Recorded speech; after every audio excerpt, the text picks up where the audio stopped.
अस्सलाम वालेकुम, मैं हूँ आपका मेज़बान ज़ोहैब राज और आप देख रहे हैं NPP TV। नाज़रीन, मेरे साथ एक PTI के कारकुन मौजूद हैं, तो आए इनसे बातचीत करते हैं कि खान साहब का जो काफ़िला गुजरांवाला के अंदर पहुँचा है, तो इस हवाले से क्या कहते हैं। अस्सलाम वालेकुम।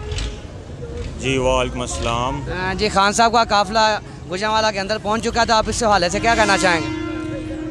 देखें जी, खान साहब ने इस तहरीक को बहुत ज़्यादा पुशअप दिया, बहुत ज़्यादा कोशिश की तहरीक को चलाने की, और इंशाअल्लाह ये तहरीक कामयाब होगी। हम अल्लाह से दुआ करते हैं इन चोरों लुटेरों जो हमारे पे मुसल्लत हैं कई 100 सालों से, वो हमारी जान छोड़ें और हमारा मुल्क आज़ाद हो, डेमोक्रेटिक मूवमेंट पे जाए। डेमोक्रेट हमारा सिस्टम है लेकिन डेमोक्रेसी कहीं नहीं नज़र आती। तो आप गुजरांवाला में आए हैं, तो कैसा इस्तकबाल हुआ है खान साहब का। गुजरांवाला की आवाम भी निकली है कि बस जो पीछे से काफ़िला आया वही चल रहा है। नहीं, अल्हम्दुलिल्लाह गुजरांवाला की आवाम निकली है और गुजरांवाला की आवाम ने बड़ा सपोर्ट किया है। और आप ख़ुद भी देख रहे हैं कि हमारे पीछे जितना भी है कंटिन्यूसली रश बढ़ता जा रहा है, कम होने का नाम ही नहीं ले रहा। और अंदरून जो गुजरांवाला है इसको मुकम्मल तौर पर ये जैम हुआ है और ये बिल्कुल आगे कोई ट्रैफिक मूवमेंट नहीं हो रही। इंशाअल्लाह ये जो तहरीक है ये कामयाब होगी।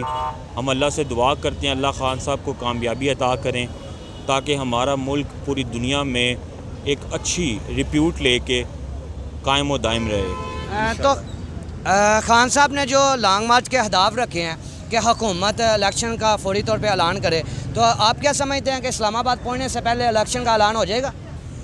देखें जी, ये आपको भी पता है और ये मुझे भी पता है, ये ढीठ लोग हैं, ये ऐसे जाने वाले नहीं हैं। इनको जैसे लाया गया है वैसे ही निकाला जाएगा तो ये जाएंगे।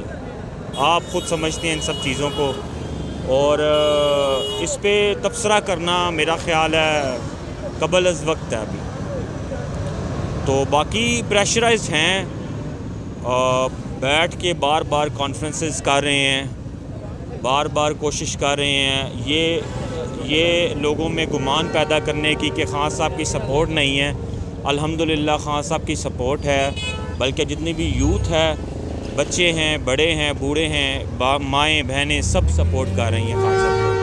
तो इससे पहले तकरीबन पिछले 4 साल के अंदर 4-5 लॉन्ग मार्च हुए, आपने वो भी देखे होंगे, तो उनमें और खान साहब के लॉन्ग मार्च में क्या फ़र्क है।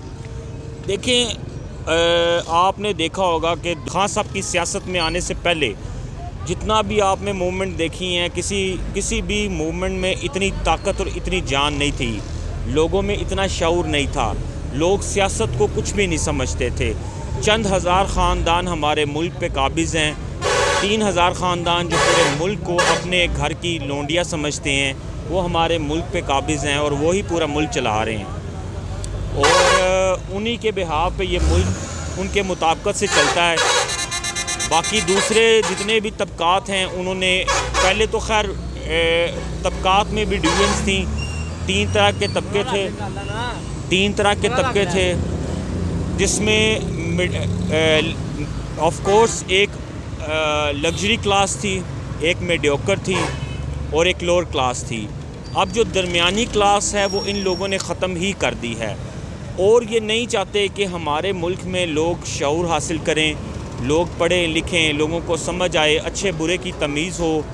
जिस वजह से आप भी समझदार हैं कि अगर लोगों को तमीज़ आ गई, लोग पढ़ लिख गए, लोगों को समझ आ गई, तो फिर ये और इनके बच्चे हम पे हुक्मरानी कैसे करेंगे। असल में ये समझते हैं ये मुल्क इनके घर की लोंडिया है। ऐसा बिल्कुल नहीं है, ये मुल्क इनके घर की लोंडिया नहीं है, लोगों को समझ है।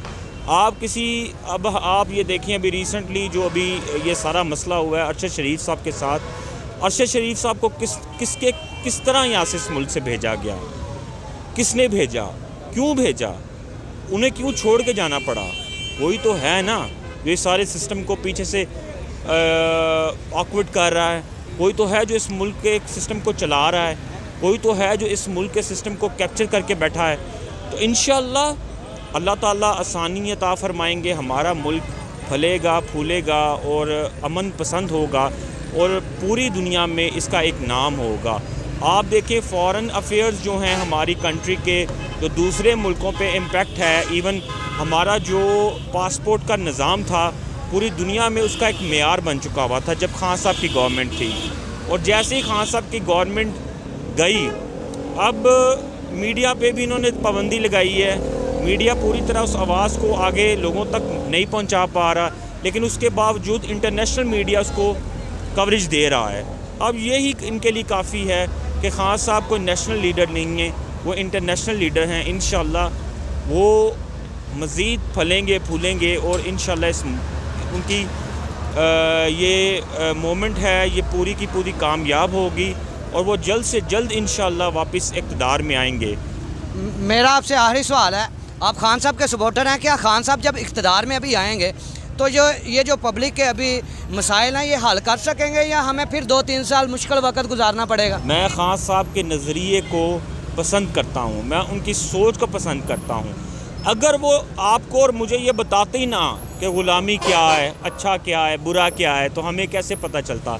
हमारे नबी अकरम सल्लल्लाहु अलैहि वसल्लम 1400 साल पीछे, तब भी हमारे नबी ने लोगों को शऊर दिया और लोगों को शऊर मिलने से ये हुआ कि लोगों को अच्छी और बुरे की तमीज़ आई।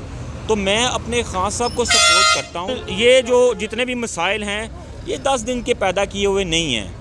2018 से पहले तक नवाज़ शरीफ, जरदारी, उसके पूरे ख़ानदान, पूरे का पूरा ये पूरे का पूरा माफिया इस पूरे के पूरे निज़ाम पे काबिज़ था और इन लोगों ने IMF, वर्ल्ड बैंक, तमाम बड़े अदारों से इन्होंने काफ़ी हद तक पैसा उठाया है और वो पैसा कोई 10 दिन में, 10 घंटों में, 10 मिनट में नहीं उतर सकता।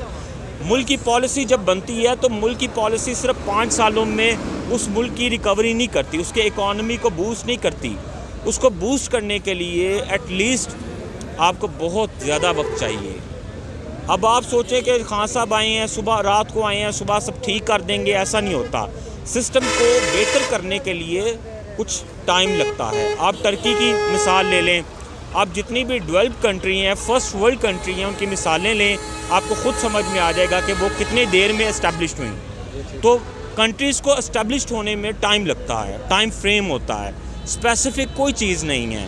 खैर इंशाल्लाह देखें वक्त के साथ साथ सब कुछ ठीक हो जाएगा, लेकिन अभी जो है वो वक्त बहुत सख्त है।